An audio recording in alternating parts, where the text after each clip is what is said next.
Hi, I'm Cai Mingxian, a PE teacher at a National Experimental High School. This video is divided into two parts. Lesson 101 is for ball control, or also you can call it ball handling. And lesson 102 is for backhand drive. And my design of curriculum adopts some approaches to physical activities and course development. First of all, I will use content and language integrated learning. And secondly, game-based learning, or also you can call it gamification. Third part is the differential teaching, while also using multimodality teaching methods to let students learn better. So this teaching pedagogy will help you and your students to understand the course content as well as related guidance technique.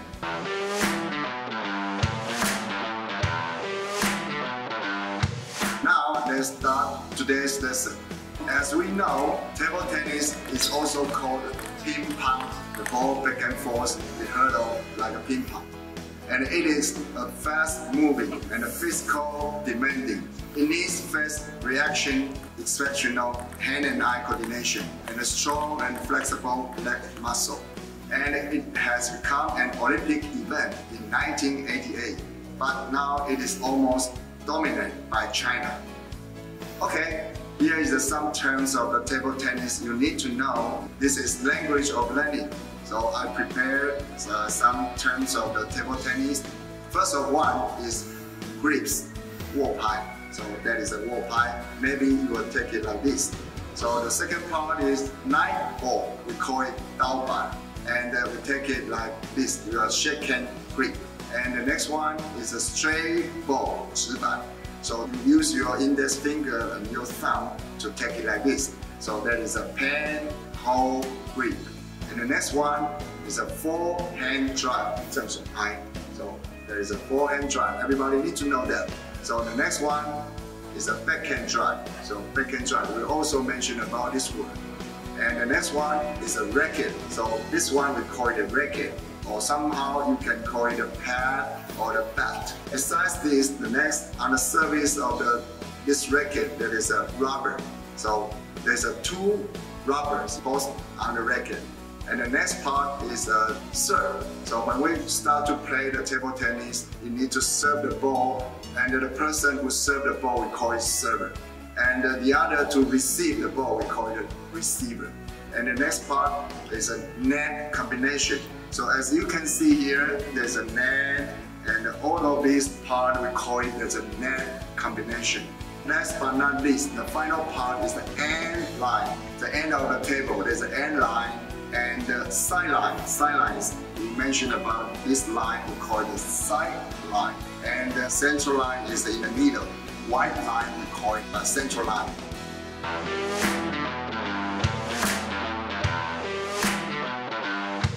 Besides all these table tennis terms I just mentioned about, now a group of four, let's discuss. I will ask everybody one question. Why is ball handling so important to table tennis? I give you some sentence structure so you can reply it to me. I think ball control, I think ball handling is very important because, so anything. So how about you? Just give me your opinion to share it to everybody. Well, ball handling is very important because it's the fundamental of this sport. And in order to become a better player of table tennis, you have to master the ball control. So when you master ball control, then you can pave your way to success in table tennis.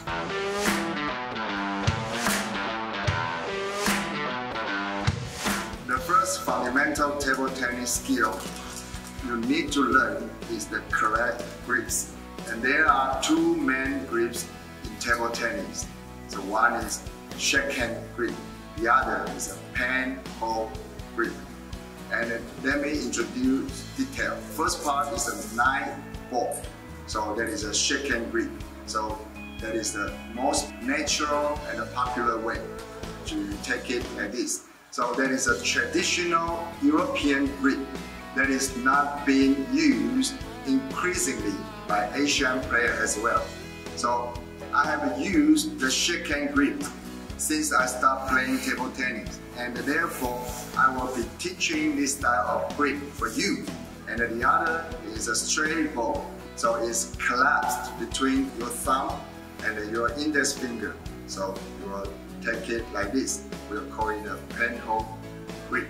That is a traditional Asian grip, where the bat is held like a pen between the thumb and the index finger. Use these two fingers to hold it. The penhole grip has some advantages. It allows more wrist movement and therefore more spin, but it is more difficult to learn.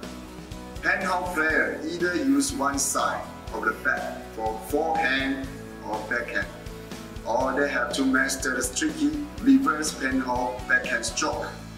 They are still penhole players at the top of the world ranking, #1, like the China player Xu Xin, but the style does seems to be decreasing in popularity even in China.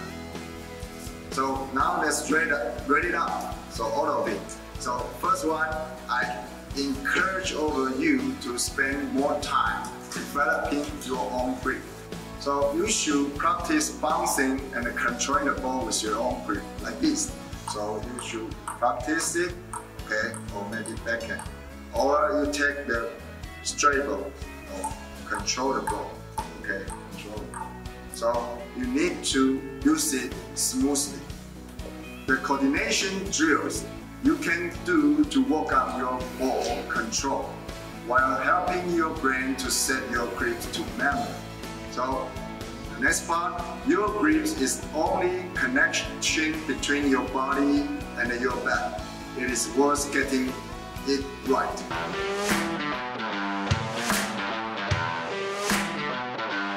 The next part, I will introduce the stance. So before you start hitting balls, it is important to get your stance right. If you stand what you like or develop a load of the bad habits, you will have to struggle to fix them later on.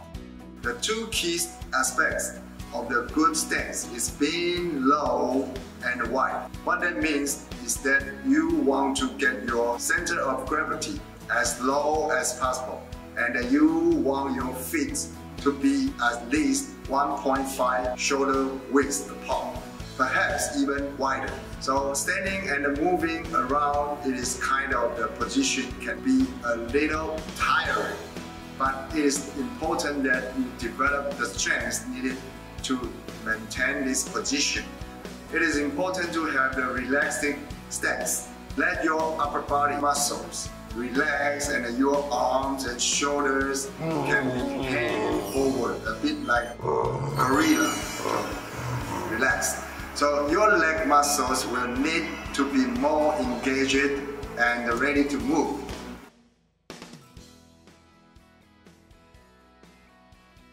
First part, let the ball rest on the racket.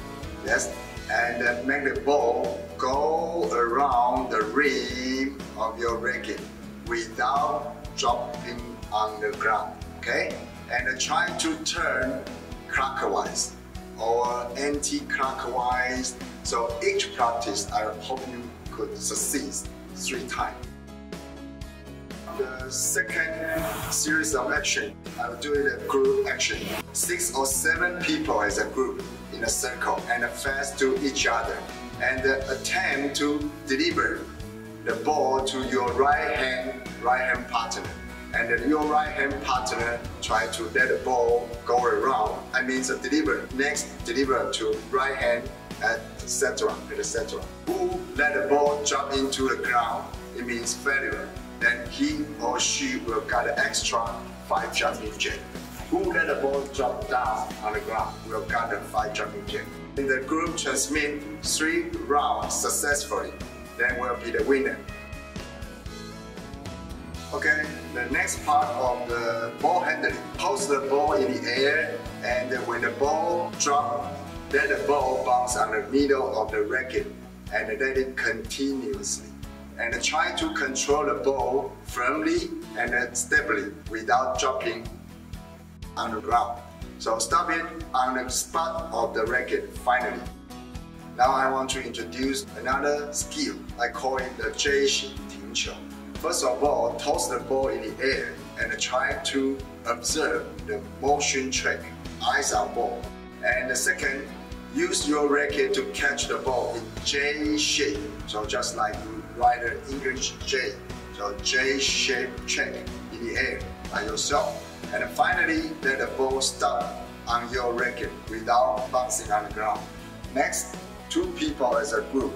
So you can invite someone to become your partner. So one use his hand, toss the ball to your partner, and the other use his or her paddle to scoop or to catch the ball in J shape in the air. Each of you 5 times succeeds, then exchange. Okay, next. So hold the forehand or backhand grip. And second, let the ball bounce on your racket continuously, at least 30 times. Okay, next practice is more advanced. So let the ball bounce 1 time for forehand, and when the ball on the air, use your backhand to hit it 1 time. Okay, next, ball handling practice is about Kung Fu Jungle. It means that one man practice alone. So first of all, stand close to the net combination, okay? And the second, bounce the ball on the left table area or the right table area and hit it back to the other side. Then hit it back to the left table, okay? The series of the action, try to hit the ball back and forth 20 times. 2 people as a group, so pair up, face to face, and hold one racket with you. And then hand in hand. That means that one use right hand to hit the ball and the other use left hand to hit the ball. Okay, both of you needed to learn how to cooperate with your partner. So that is a cooperative learning. When I say 20 times, it means you need to hit it once and hit it back to your partner. Okay, so count the number tier to 20 times. I mean the back and forth, we count it 1 time. Pair up the 2 people as a group, face to face, and each hold one racket with you. Hand in hand, by this time it's the left and left. Use your left hand to hold it. And it could become the new net. I mean that is a hand net, the new net. And let the ball bounce on the ground 1 time and hit it back to your opponent. Okay? And when I say 20 times, it means you need to hit it 1 time and hit it back to your partner or your opponent. Next, I will introduce you about another ball handling practice. So first, arrange in pairs and bounce the ball on your racket 5 times. After 5 times, and deliver it to your partner. Okay? And each practice, if you can succeed, I mean the back and forth. Back and forth successfully 3 times, and try to reduce 1 time. So you will reduce 5 times, reduce to 4 times, and reduce to 3 times, and reduce to 2 times, and etc. And the following movement is a make pair as a group, okay? And the second, bounce the ball on your racket only 1 time and pass it to your partner. Don't let the ball drop on the ground. When you play the ball, you can use either forehand or backhand, it's fine. And count this series of movements continuously at least 30 times. Next is a group practicing. Group of 6 or group of 8 people in a circle. And the next, bounce the ball on your racket only 1 time and pass it to your partner in your own way. So pass it to another, totally 20 times without dropping the ball on the ground. So if dropping it to the ground, then try to accumulate. Time flies so fast, and it's time for show and tell. Let's read out the lesson. Now close your eyes and think about what you learned today. If you have no idea, I will give you 3, 2, 1 tips. 3 means the 3 things I learned today is about ball handling things. 2 means 2 things I found interesting are. 1 means 1 question I still have about ball control in table tennis is. To summarize, what you learned today is so important to you. And now it's time to finish today's lesson. See you next time. Bye bye.